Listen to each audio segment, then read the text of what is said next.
second half, particularly in that fourth quarter, we just couldn't get stops.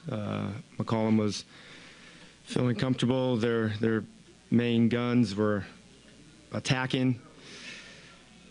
And, I think we put them on the free throw line just way too many times in that fourth quarter. I don't even know how many we ended up getting.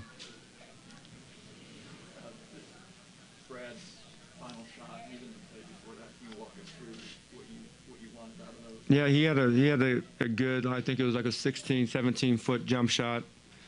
You live with that shot.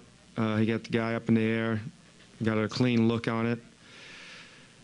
The last shot, when we got down 3, that was going to be the look, but they did a good job of being physical and pushed us out, and they switched the screen, so we had a tough look on that one. But it came down to defensive stops, because we couldn't score in that last, 6, 7 minutes. I think we had like 11 points the rest of the way, maybe 7 or 8 minutes. But defensively, we had trouble getting in front of the ball and staying in front of the ball, and we made some critical mistakes. These things happen to some degree, and lose lead, but the fact that it's on the heels of what happened Wednesday, what does that kind of say about what you guys are dealing with in the fourth quarter? Yeah, you know what? We're fighting, we're battling every game. We just have to now finish how to close out games. These last 2 games, we've had leads. 7 points up, less than a minute and a half. We need to win that game, both games.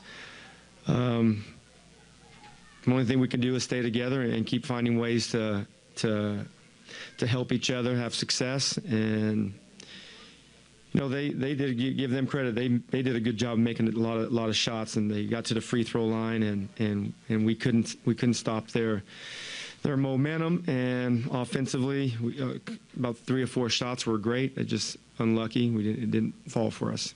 You talk about Otto Porter's game tonight, especially double-double, 3 steals. Yeah, Otto's he plays hard. He plays the right way.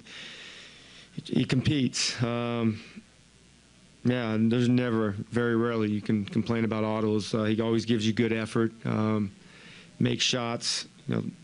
This is obviously an adjustment period for us, but we got to figure out ways to close the games. I thought we played a really good basketball game for 3 quarters and some change, and then we relax defensively, and you get a lot of good players' rhythm, and it's tough to turn it off.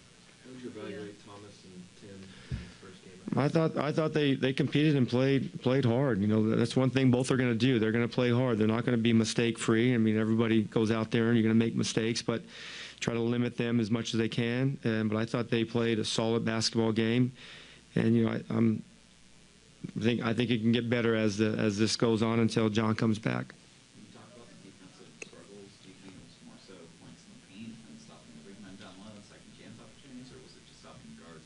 No, they got to the free throw line. They got 3s. The one big play on the flagrant foul, which was not a good play on our part, and then we relaxed and they got the 3. So that cut the lead right there to 3. But they were having their way in that fourth quarter. 35 points. We talk about being a fourth quarter defensive team, and our defense has been pretty good until the last 2 games now. It's always seemed to be, one that we're trying to stop the bleeding. So, got to get better and come back next couple of days and figure out ways that we can win on the road. Kind of taking away the last 2 shots that Brad, obviously had to take at the end of the game. 3 starters and with double-figure shot attempts, but he was far away above them with 24s. For the next 2 weeks, is that somewhat of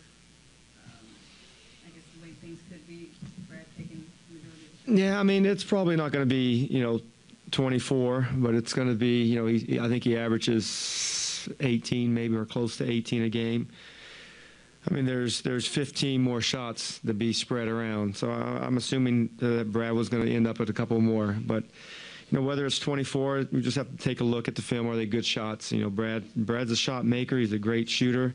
He didn't shoot the ball well from 3. He will, and he can, and unfortunately he did not tonight. But I'm comfortable with Brad with the ball in his hands, and he's only going to get better. 7 assists tonight.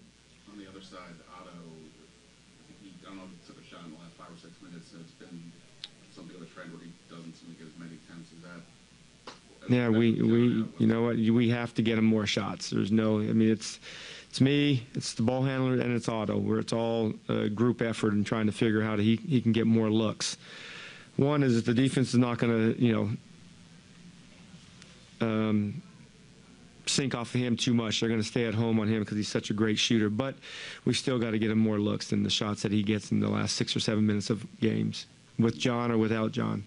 Can you talk about your thought process with your big man rotation? Because it looked like Jason some minutes early in the first half, and you played him with Jan, and then you didn't play Jason at all in the second half. What exactly are you looking for with your big man rotations coming off the bench? Just looking for some energy. You know, Jason has the ability to play some 5, but with their big guy, that's a tough matchup. Nurkic, you need a wider, stronger defensive big out there. And I thought, Jan and Marge can give us some good effort out there, and that's just part of trying to figure out minutes for our guys. And Jason is always ready, and he's always ready to play. And I thought he gave us good energy in the 7 minutes that he was in the game.